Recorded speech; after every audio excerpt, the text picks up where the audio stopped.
Your unhappiness is a belief issue.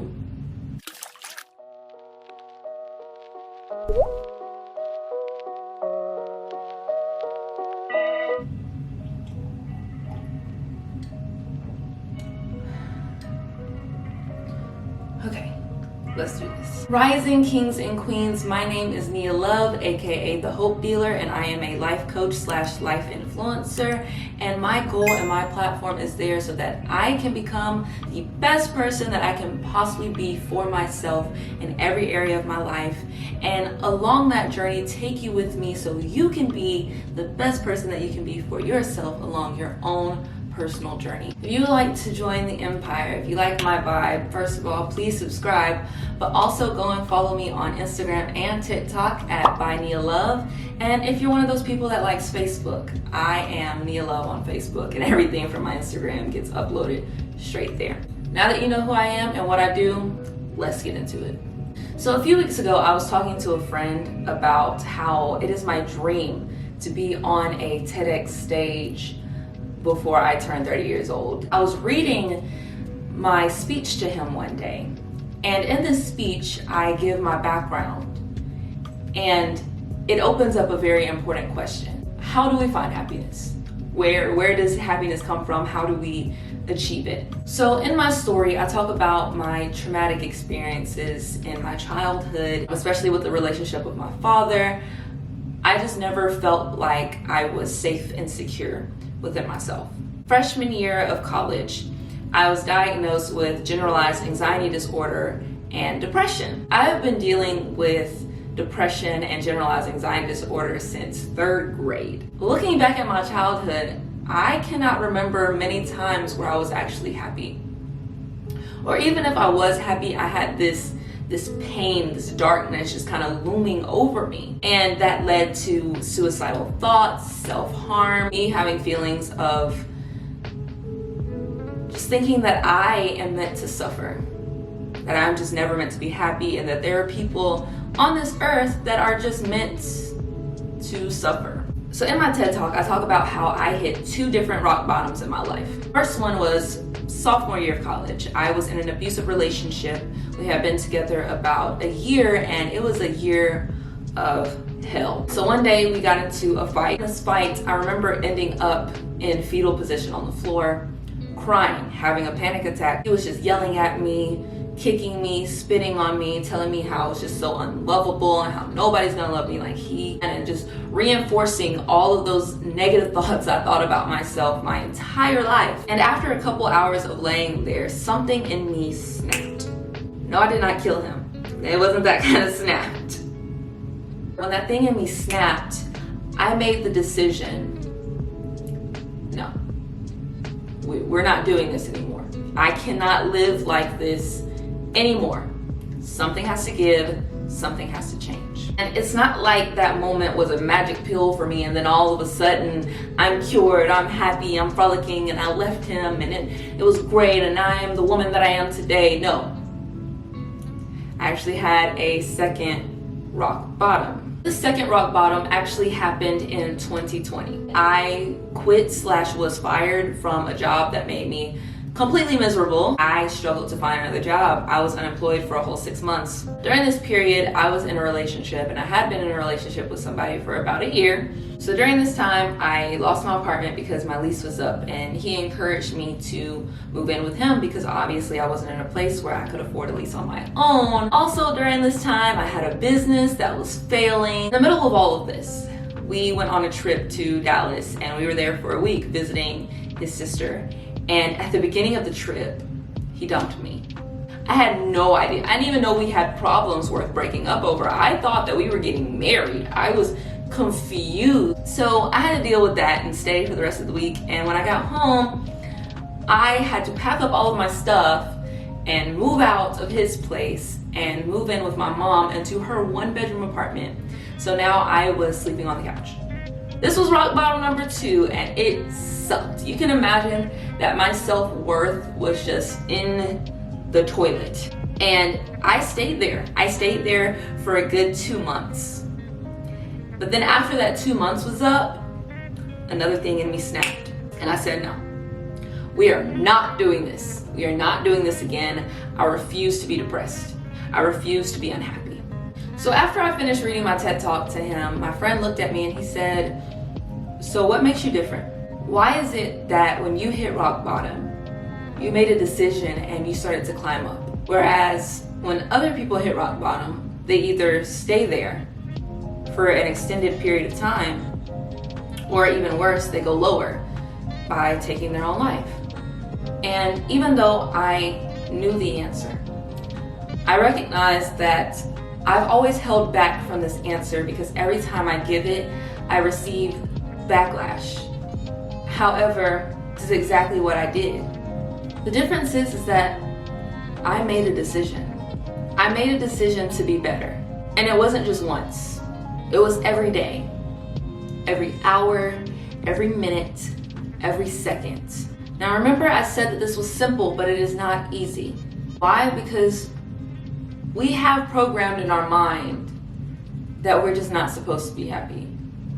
That us personally, we just aren't supposed to be happy.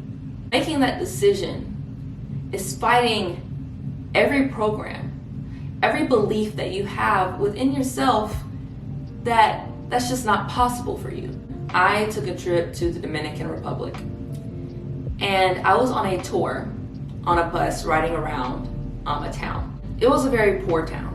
And I remember the guide saying, yes, we are very poor, but if you look around, we are the happiest country on the planet.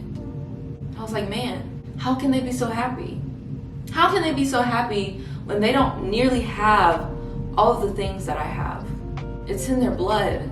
You can feel it in the soil that these people were raised on gratitude. They were raised on happiness and life satisfaction. Whereas if you look at our lives and you look at the people around us, looking at our generational trauma that was passed down to us, we weren't taught how to be happy. If anything, all we were given is a bunch of crap that we have to clean up because our parents and our parents' parents and our parents' parents' parents didn't clean it up. We started off at a disadvantage in life and we weren't taught how to deal with it. We weren't taught how to cope with it. We weren't taught how to be happy amidst adversity. So in our minds, we've already decided that we're unhappy. And we've already decided that there's nothing that we can do. So the key to being happy is reprogramming. Making that daily decision to be happy. Making that decision so often that it gets to a point where it is unconscious. Where your subconscious mind knows, hey, this man, this woman, they're happy. So let me get with the program. But you have to understand that this does not happen overnight. How can you reprogram 10, 20, 30, 40, 50 years of bad programming in one night? And that's where people go wrong, is that they start to try and then they give up. But if you don't fight for yourself, then who's going to fight for you? You can't give up on yourself. I hit my first rock bottom back in 2017. It's been 5 years and I'm just now getting to a place where I can say I am happy and I am defeating my traumas, my childhood traumas, and that I have this underlying joy instead of this underlying pain. So it has been a 5-year-long journey of fighting every day. And I'm not saying that I wasn't happy along this journey. I had glimpses of happiness that became more frequent over time. I had glimpses of self-love and self-worth that became more frequent over time. So it's not like the journey is just awful and then one day you wake up and you're like, oh, I'm happy. Once you make that decision, the journey is upwards. It may fluctuate. Healing is not linear, but if it is rocky, it is still climbing. So now what makes this difficult? Why do I keep getting backlash about this? And this might hurt. People don't take responsibility for their own happiness. Now, I get all the time, Nia, some things are uncontrollable. Sometimes you have hormone imbalances. Sometimes you're in situations that you can't get out of. I get that. I have an anxiety disorder. I know about hormone imbalances. I know that it's not easy. I know that there are situations that you just can't get out of and that you have to be patient with. I was unemployed. I couldn't find anybody to hire me. I was out of my control. I've been faced with many factors that are out of my control. However, at some point, we have to stop blaming other things. Even though other things and other people might be the cause of our unhappiness, it is our responsibility to take accountability. Again, no one is going to fight for you if you don't fight for yourself. I'm saying that people don't want to take accountability. It's because people have become complacent in their unhappiness.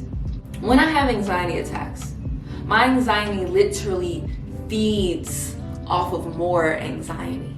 It feeds off of unhappiness. It feeds off of negativity. It is a ripple effect.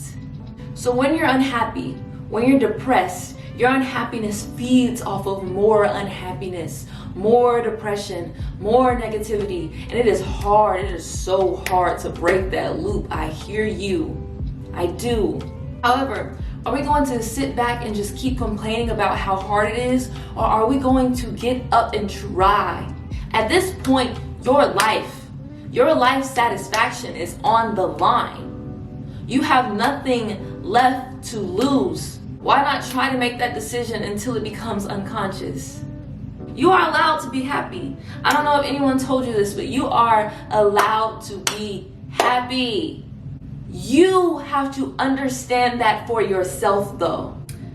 My camera died again, so I don't even remember where we are. So let's leave it with an antidote. I have a student that I tutor in math/mentor, and I'm always getting on to her about her words. So she has sickle cell, and there was a period in her childhood where she was going to hospitals a lot and she missed a lot of school.